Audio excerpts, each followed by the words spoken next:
La fermeture des catacombes de Paris, une exposition sur une figure injustement oubliée de l'histoire de l'art et le château de Versailles dans un charmant film d'animation, on fait le point. À partir du 3 novembre, le plus grand ossuaire du monde fermera ses portes pendant 5 mois pour rouvrir au public au printemps 2026. Les catacombes de Paris vont faire l'objet d'un grand chantier de rénovation qui permettra la modernisation des installations techniques et l'ajout de nouvelles structures pour garantir une meilleure expérience de visite. Ce labyrinthe souterrain attire chaque année près de 600 000 visiteurs. Pour un ultime frisson avant fermeture, il sera ouvert dimanche 2 novembre lors d'une nocturne exceptionnelle jusqu'à minuit.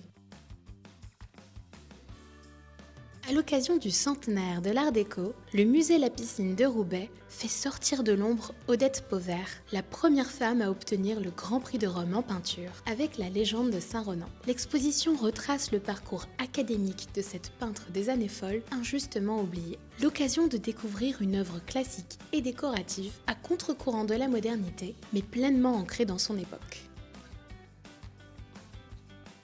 Les vacances scolaires arrivent à grands pas. Quoi de mieux qu'une sortie au cinéma en famille pour fêter ça? Mercredi prochain, La vie de château, mon enfance à Versailles sort en salle. Réalisé par Clémence Madeleine Perdria et Nathaniel Ashlimi, ce nouveau film d'animation raconte l'histoire de Violette, une petite fille de 8 ans passionnée d'Égypte antique, qui a perdu ses parents et qui doit vivre chez son oncle Régis, agent d'entretien au château de Versailles. Sans fioritures et avec beaucoup de tendresse, on suit l'histoire de cette nouvelle famille, depuis les coulisses de la mythique demeure du roi Soleil, de ses canalisations souterraines et son impressionnante araignée, au théâtre de la Reine construit pour Marie-Antoinette. Et vous, quelle sortie vous tente le plus?